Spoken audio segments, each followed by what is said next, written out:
the handsome historians.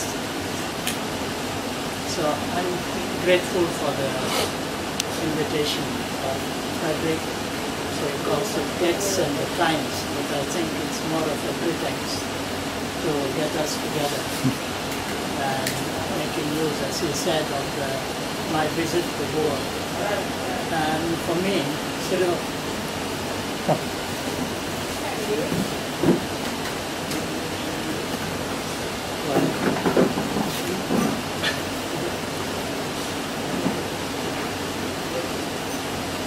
so I think this, for me, that's concluding my stay, which is almost coming to an end.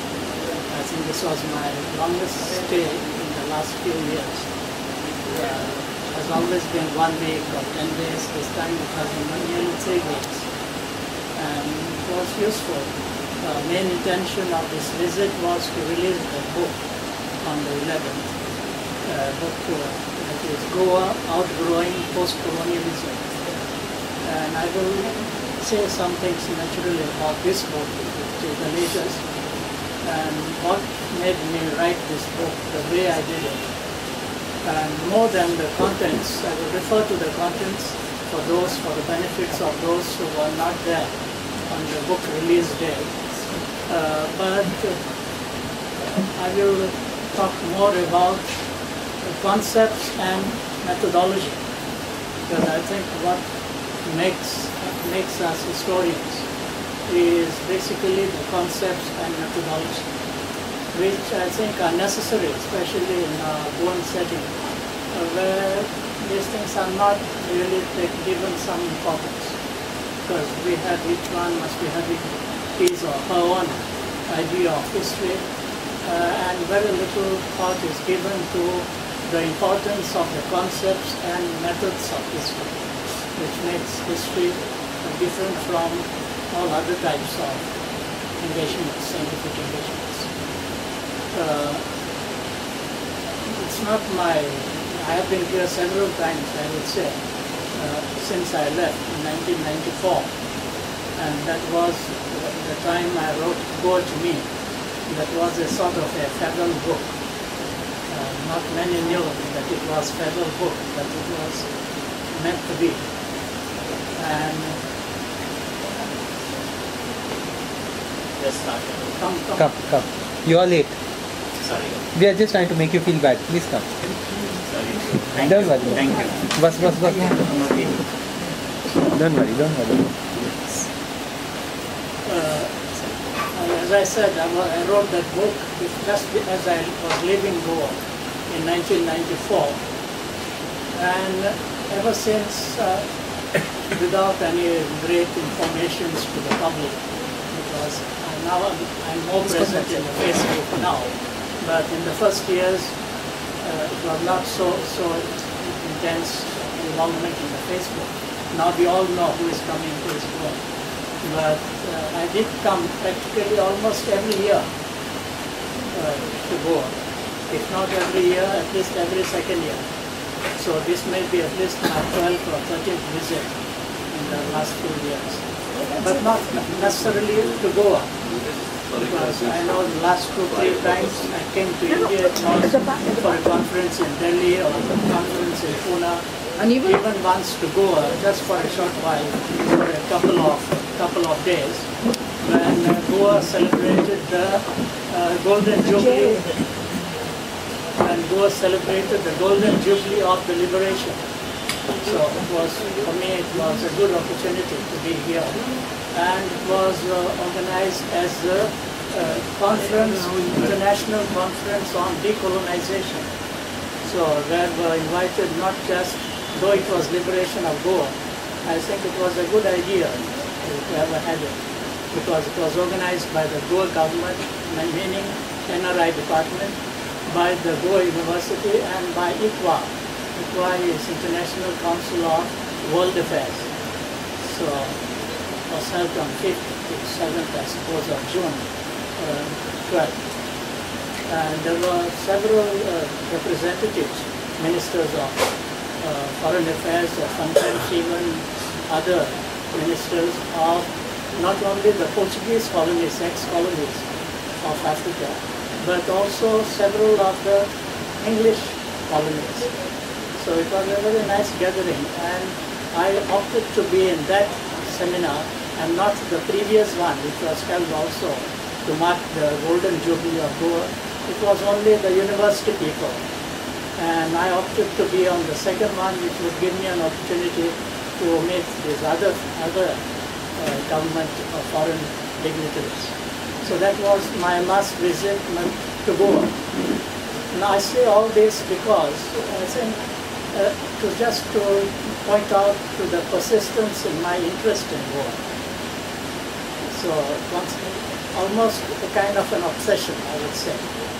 And such an obsession that very often when I write Goa, I write God. And I'm not conscious of it. So Goa and God have become interchangeable. It's almost like a Freudian slip, I would say. So this is just to point to the persistence and obsession for Goa. So that, I think, explains all that I've been doing in terms of studies or research on Goa. Also, it is necessary to convey the idea that a historian needs a very long-term engagement. You don't become a historian overnight. So we need, the longer you are in it, I think the better you are prepared to produce something which is worthwhile. And for me it has been nearly, professionally at the university level, 42 years of involvement in Goa's history, starting with research for PhD. I don't count my personal interest earlier. There were many other things that I was doing, but those things are kids stuff. But I suppose they are a good base for what follows, even interest as a kid. So this is all to tell you that this obsession, compulsive type of obsession, which has been my performance all along. This is also necessary for us. I'm already passing a little bit to the concepts and methods. So when I say all this, accumulated knowledge is also to say that to know Goa, one needs to see more than one period of Goa. So I'm trying to come to the concept of connected history. So nowadays it's becoming almost new fashion almost among professional historians to speak of connected history or connected histories. So Goa cannot be studied in isolation, or for that matter, any other place. And that's why when we talk of special status today, I think to some extent this should be there at the back of our minds. And we would be more careful in talking about certain political concepts. Those may be politically good ideas. But connected history, when we speak of this, we talk of Goa, we need to locate Goa naturally in Goa first, local history. Then also connect it with the regional history. And far beyond that, at the, I would say, subcontinental or intercontinental history. So, and there is much. That's why I would say history becomes very interesting when one pursues all these connections and without stopping at just the local history, which makes me say that history should be viewed as a movie. History is a movie and not just a sequel of stills, because we have stills photographs, but that's not history. So all history is a movie. And again, what I often repeat very often, it cannot be dissected into, very often for us, history is what we see, the impact which we see of recent times. Because the impact of recent times is present. more of it is present. But there's a lot of previous periods which have gone into, many of them, you know, how quickly sometimes the vestiges are destroyed. It's very obvious. But more than that, much of it goes into the subconscious also. So there is history of the subconscious which is also active. Very often this part of history of the subconscious remains in our language. Language partly through the proverbs. That's why how important the language is for what we call heritage. Because it's not without its significance. Language is an important element for heritage. And language through various expressions. One of the common expressions is proverbs. Now, these proverbs also, we can among ourselves, we have a generation, almost advanced generation. We have many of us know the proverbs because we know the context, historic lived context. For the younger generation, many of those proverbs will mean nothing already.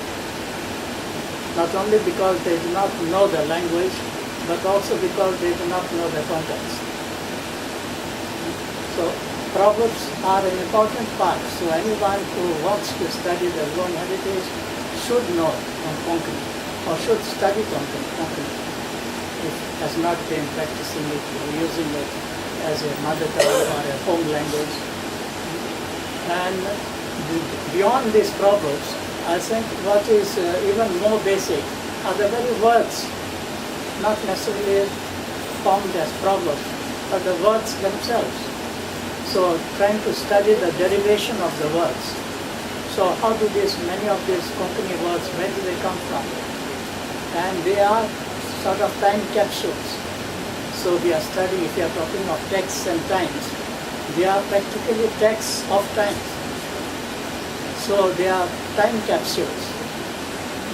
If you just, for instance, one word, Sorak. Sorak itself would tell us about how does it come from, where does it come from, what kind of curry is it.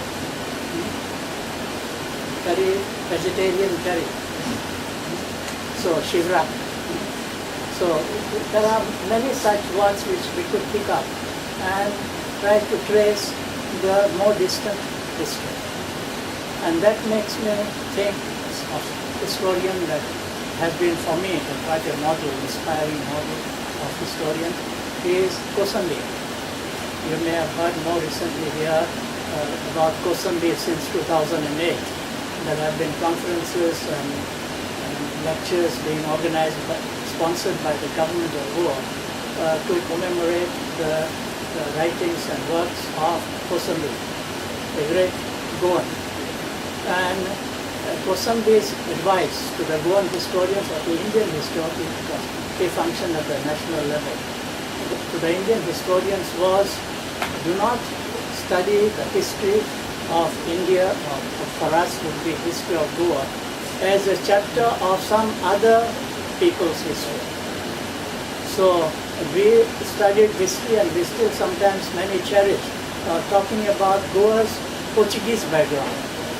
So that's treating the history of Goa as if it started and ended with the coming and going of the Portuguese.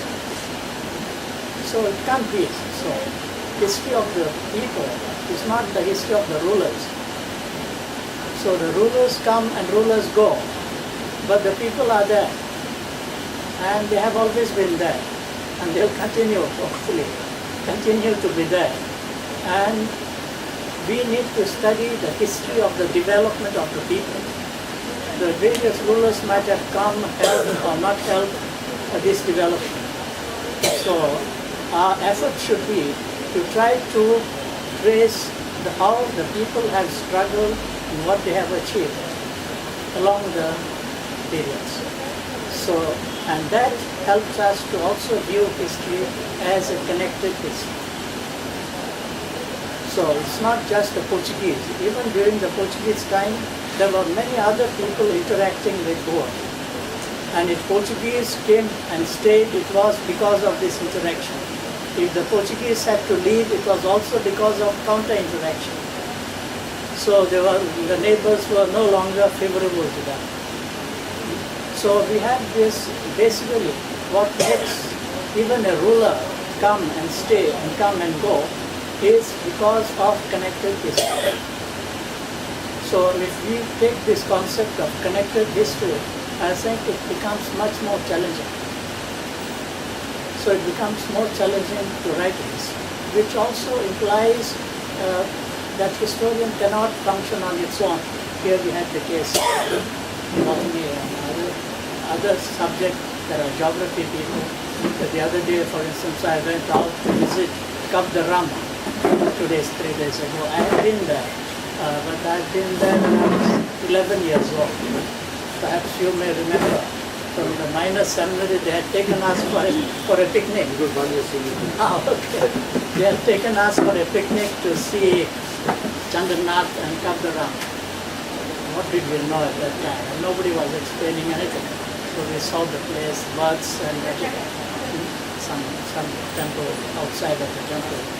And so I met, I was brought in contact with a young engineer. He's a petrochemical engineer. So Suresh Sinai Borkar, a young fellow, 28 years old. So, but more than his profession, he is very interested in prehistory. And prehistory, which he has studied very well, the paleoastrology. Because all this is necessary.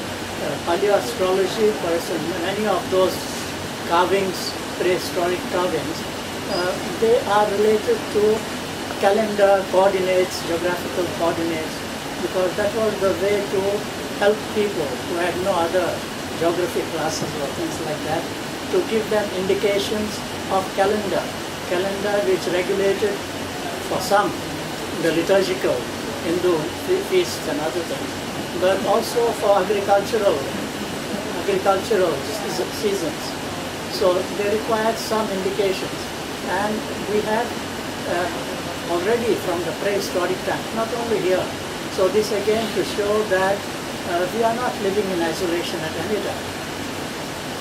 So I have seen prehistoric carvings in Spain, some in France, in Portugal, and here. And we see practically the human brain development is like at the same level. So we are so distant, so disconnected in between, disconnected physically. But then you see the human development taking place practically along the same rhythm. Only thing that differs is, it had to be so. Instead of designing one type of animals, here we have our local animals. So it's local fauna. Everywhere there is local fauna. But the ways of doing it is practically the same. But this I saw. I had seen our things in 1994, just before I left. I had visited Uzgalimal with Dr. Shirota. Since then to now I have seen no development. So everything as it was. Even there was one patch of land which has to be cleared because there are more engravings, carvings underneath. They are still hidden. So the only change is there is one fellow guarding the place and makes you sign. But for the last 2 years I saw only 2 signatures. So I visited last month. I know that many other people have gone there, but probably which means he was not there guarding it. So the watchman was not there. So when I went, he was there because we had announced that we were coming. So we had this, and so that was what I knew. But I discovered this time that there were similar carvings elsewhere. In North Goa also there are, but I went to see those in Cap de Rama inside. So there are not as good as those in Kalimal, but they are there. And even this gentleman, he could show us various types of, he calls them, could be meteorites, could be boulders which have been locally were there, which have been aligned to show. You can see them 3 by 3. At least see, I was taking my time to believe. But after hearing and after seeing the things, it becomes difficult not to believe with his explanations. So we see practically the importance that is given to Orion, to the constellation Orion, which is 3 belt, and there is a 4th one by the side. And we had this in the pyramids of Egypt, and there is a sphinx to the side. And when you enter the Chandranath temple, you have 3 meteorites, so of different trees, growingly increasing sizes. The 3rd one is enclosed inside the temple, inside the sanctuary of the temple. So you can see them, 2 outside, 1 inside. The middle one has the same inclination, 45 degrees, as the central pyramid in Egypt. And then side by each side, instead of Sphinx of Giza, we have here one bull, Nandi. So when he told me this, I said, I must go and see it again. And it sounds reasonable theory. So now, since we are talking of theories, I want to come back to my idea of concepts and theories, the methods. One of the methods in history, you need hypotheses, you need theories. Very often it is believed that only in science, physics or chemistry or others, they have theories. But historians need theories as well. Because raw data, documents, they don't talk for themselves. No documents talk for themselves. So the historian must make them talk. And to make them talk, you have to have a hypothesis. To read those documents within connections, some connections. So, hypothesis and theories. But then, you see, theories, if we always know what theories are not true or false. Theories can be good or bad. They are never true or false. They can be good or bad to explain the data. And a historian, like anyone else also, other scientists, we cannot force the data into our theories. You have to have a theory, but then your data is just to help you to see how the data makes some sense. But then the tendency often is people already come with their theory. They so much love their theory, then they distort the facts. And there you become a good or a bad historian. So the data should dialogue with our theory all along. And then you keep on changing your theory instead of fitting the facts into your theory. So this is part of the process of the methodology, historian's methodology. And now coming to this recent book, I consider that as a outgrowth also, I would say. The title of the book is Go Outgrowing Post-Colonialism. It also, for me, in my own professional life as a historian, I see that as an outgrowth. I will tell you what outgrowth in the book means. But it also meant an outgrowth for me, because much of my work as a historian started with the 17th century.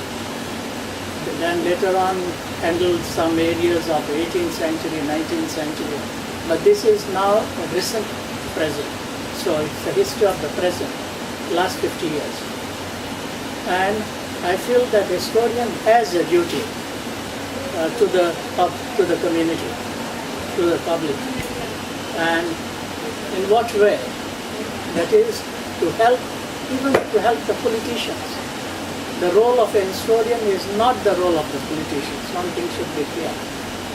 I was approached by some politicians who wanted me to do some history for them. I said, "Look, I can't do history for you. I can do history for myself and for the public, but not necessarily for your party politics." So historian has a role is to study the past and study the culture, which then he has. Historian that way contributes to preserve the cultural heritage. But the politicians also have their duty and role to protect the cultural heritage. Another way, not as historians, but using the history, using the work which they have no time to do. So the politicians work always, as we know, from moment to moment, according from crisis to crisis. And they have no time to do any serious work, while it is their duty to maintain and defend cultural heritage. So we cannot mix our roles. So we should do our role independently and consciously, seriously, and let the material be there available for any politician to use it also to do their job. And I believe that both are necessary. Historians and politicians are necessary for the society, because politicians have an important role. We must also be aware of that. In many countries, for instance, there are crises and violence that take place because no party is willing to compromise. And we need good politicians for compromise. Only politicians can compromise. Historians will never be able to do it easily, because historians are so convinced of their work, and rightly so, that they will not easily compromise. But then sometimes the crisis of the moment requires compromise.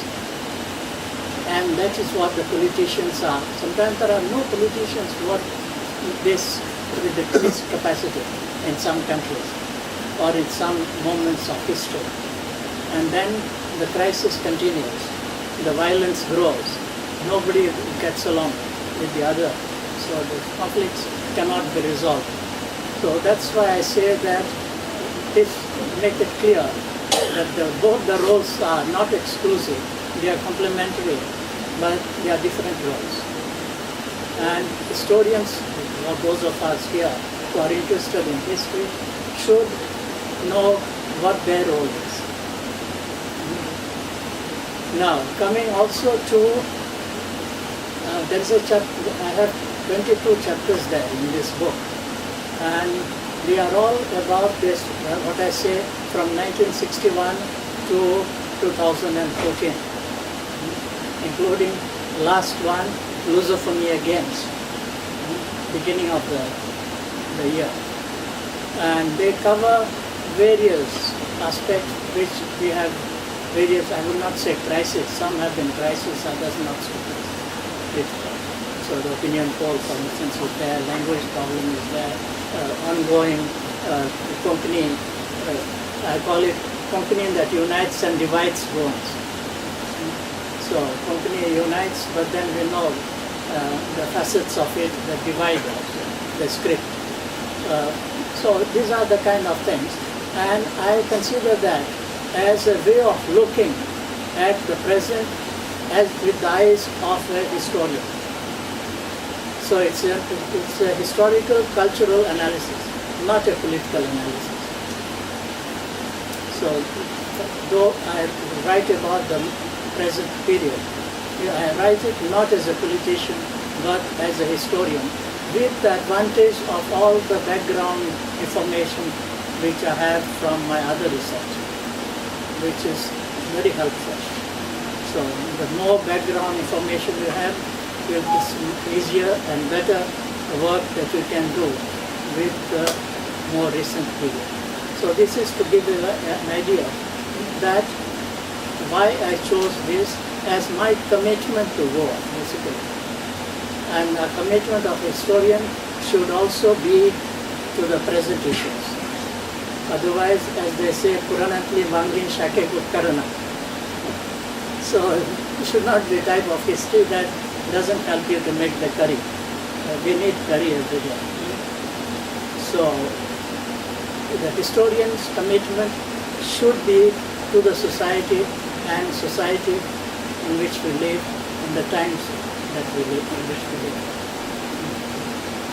There are also some other, there is one whole chapter, so there is my engineer companion. Come. Yeah. Just introduce yourself. My name is Sarvesh Shilvi Bokar. I'm from Margao. I'm working actually in Iran in an oil refinery, but I'm more interested in ancient history of Goa. Thank you. He's been very helpful for me in guiding my On the contrary, I would not have gone back to Kadarama if it was not for you. So I'm glad we turned up, because now you know that I was not imagining. Though historical imagination, as I said, there's a whole chapter in that book, chapter 16. It's called Beyond Historical Imagination. Beyond historical imagination. And why do I say beyond historical imagination? Because I spoke about documents, data, and all that. That's not sufficient. We need historical imagination, hypothesis and theories. But even that is not sufficient. So there are so-called secret agents of history. I refer to secret agents of history. And secret agents of history, we ourselves, each one, author himself, is also a secret agent of history. We can throw false baits. So it happens. Historians are also very capable misleaders. So only those who know well the data will know where he is misleading. But then the historians themselves are victims of it.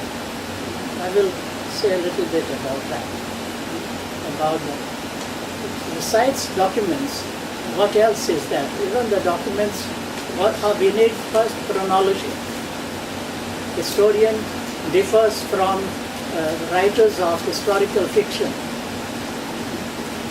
Because I know it's fashion today to write. I myself would like to write one historical novel.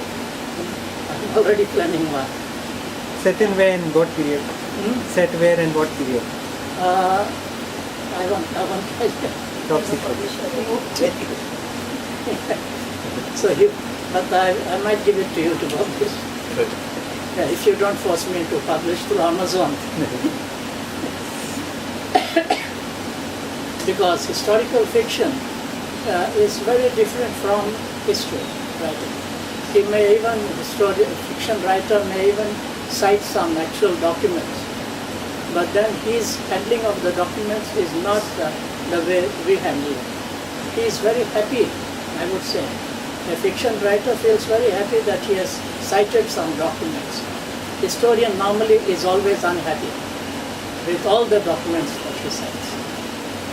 Why? Because we know that it's an incomplete work. For him, the idea is not to complete work by using the document. It's only to provide some anchor to his fiction. For us, it's not so. After using all the documents that we can use, we are always at the end unhappy, unsatisfied. Dan Brown. Yeah. Sorry.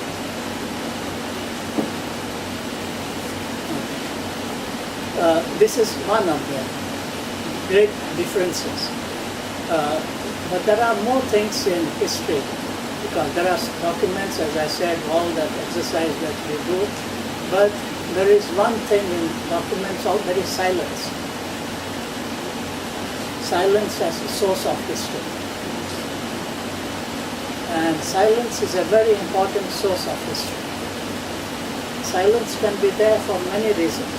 Silence can be there because there is no document, really there is no information. But very often silence is unarchived memory.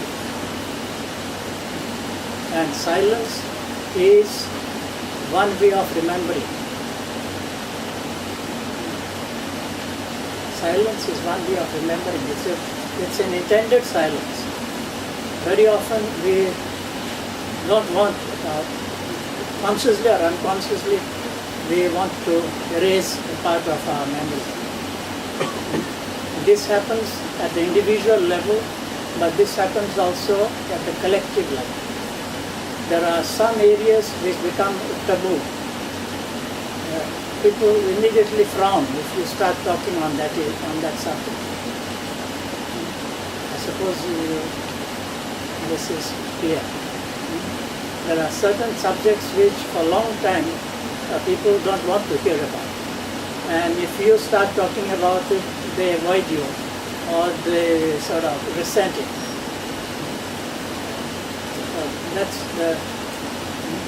But that's an indicator that there is something there to be done.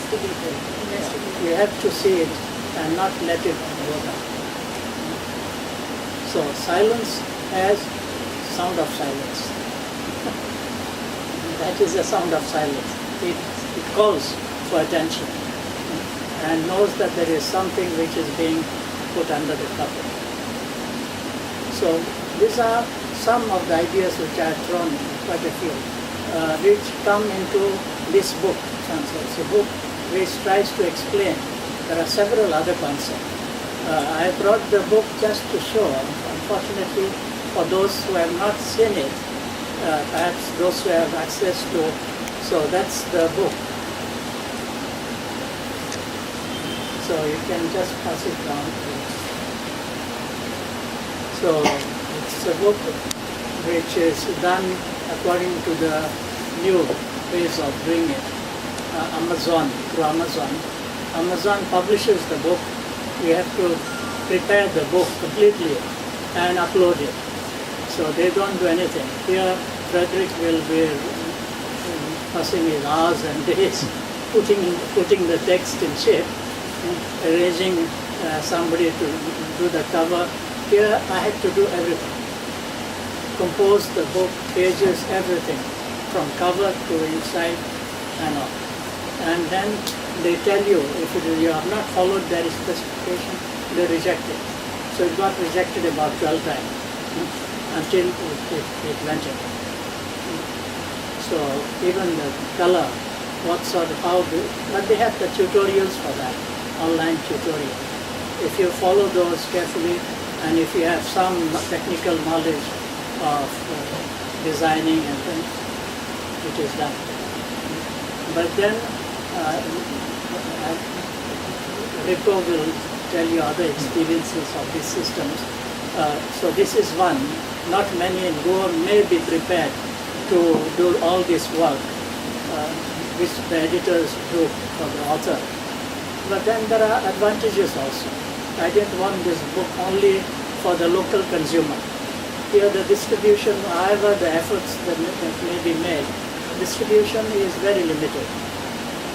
Here I could see during 2 or 3 months, the copies, I know exactly what every book that is sold every day. So I have a dashboard. And there I know where the book has been sold. And on sale in the States, in Europe, there has been in dozens of the book. The India, I have not yet got it because Amazon in is not well integrated yet with Amazon Home. So they told me that only after 6 months I will know better what is the position.